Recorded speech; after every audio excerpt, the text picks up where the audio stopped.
আসসালামু আলাইকুম। এসপিআর বাংলা অলটেক চ্যানেলে সকলকে স্বাগতম। বন্ধুরা, আজকের এই ভিডিওতে আপনাদেরকে আমি চমৎকার একটি অসাধারণ অবাক করা অপশন দেখাবো। সেটা হচ্ছে জেমিনি ব্যবহার করে কিভাবে অটোমেটিক আপনার মোবাইলের সেটিংস, মানে জেমিনি নিজে, আপনি তাকে বলবেন, জেমিনি আপনাকে আপনার মোবাইলের সেটিংস ওপেন করে দেখাবে, আপনার গ্যালারি ওপেন করে দেখাবে, আপনার হোয়াটসঅ্যাপ ওপেন করে দেখাবে, আপনার ইউটিউব ওপেন করে দেখাবে। এক কথায় সব ধরনের অ্যাপ জেমিনিকে আপনি বলবেন, সে অটোমেটিক আপনার মোবাইলে সব কিছু ওপেন করে দেখাবে। বিষয়টা খুবই অবাক করা এবং ইউনিক একটি ভিডিও। এখন পর্যন্ত ইউটিউবে এরকম ভিডিও কেউ আপলোড করেনি। ঠিক আছে, দেখেন আমি জেমিনি অ্যাপে চলে গেলাম। জেমিনি অ্যাপে যাওয়ার পর আমি এখান থেকে তাকে বলবো, একটু ওয়েট করেন, আমি আচ্ছা মেসেজ দিই। ভয়েসটা বন্ধ হয়ে যাচ্ছে, এখানে আমি মেসেজ দিই, কারণ মেসেজটা টাইপ করি। দেখেন এখানে আমি তাকে বলেছি আমার মোবাইলের সেটিংস ওপেন করো, তারপর এটা আমি তাকে পেস্ট করে দিলাম।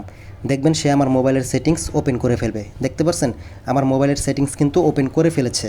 দেন আমি যদি আবার পুনরায় তাকে আরেকটা মেসেজ লিখি, আমি মেসেজটা লিখছি আগে।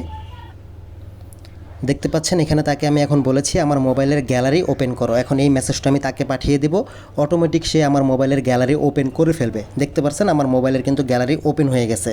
এখন দেখেন আমি তাকে আবার পুনরায় আরেকটা প্রশ্ন করব, সেটা হচ্ছে আমার মোবাইলের হোয়াটসঅ্যাপ ওপেন করতে বলবো। ঠিক আছে, আমি মেসেজটা লিখে লিখে তারপর দেখাচ্ছি।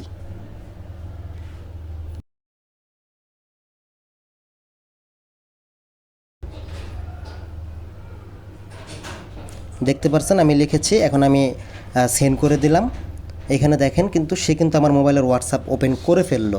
দেন আমি যদি তাকে আবার পুনরায় প্রশ্ন করি আমার মোবাইলের,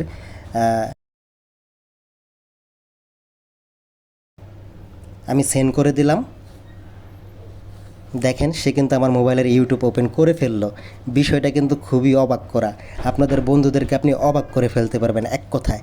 ভিডিওটা আসলেই দেখেন কতটা ইউনিক এবং কি জেমিনি কতটা শক্তিশালী হয়ে গেছে, আর ভবিষ্যতে কি হবে ভাই বলা যায় না। ঠিক আছে, তো যাই হোক, ভিডিওটা যদি ইউনিক মনে হয়, ভালো লেগে থাকে, আপনি যদি একটু কি বলবো আর কি অবাক হন, তাহলে অবশ্যই ভিডিওতে লাইক কমেন্ট করবেন, আর আপনার মতামত জানাবেন যে এই বিষয়টা নিয়ে আপনি কতটুকু মানে কী ভাবতেছেন, বিষয়টা আসলে ভালো দিক নাকি খারাপ দিক।